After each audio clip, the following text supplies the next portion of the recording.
Le phénomène de société du moment, c'est celui-ci, la folie Pokémon qui revient. 20 ans après la première invasion à base de jeux vidéo et de cartes à collectionner, les Pokémon reviennent avec une application http://www.pokemon.com. Il suffit de la télécharger et de se balader dans les rues à la recherche des personnages. La géolocalisation fait le reste.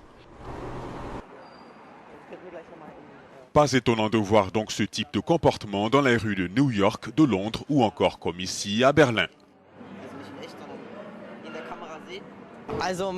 Donc on marche en regardant tout le temps son smartphone. Il faut vraiment être prudent quand on traverse la rue. Je me suis retrouvé une ou deux fois pratiquement en train de marcher sur la rue.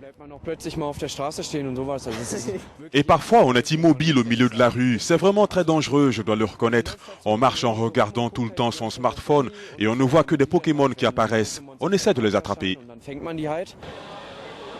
Les réactions fleurissent dans le monde entier. En Bosnie, on demande aux adeptes d'éviter les terrains encore minés. L'Indonésie a interdit le jeu à ses policiers et militaires et l'Arabie Saoudite a ravivé une fatwa vieille de 25 ans.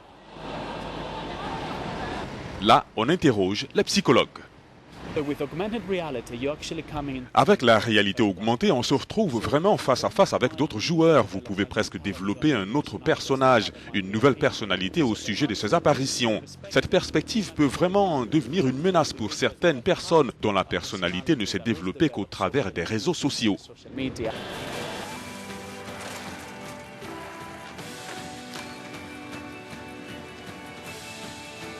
L'application aurait dû sortir en France le 15 juillet, une sortie repoussée d'une semaine après l'attentat de Nice.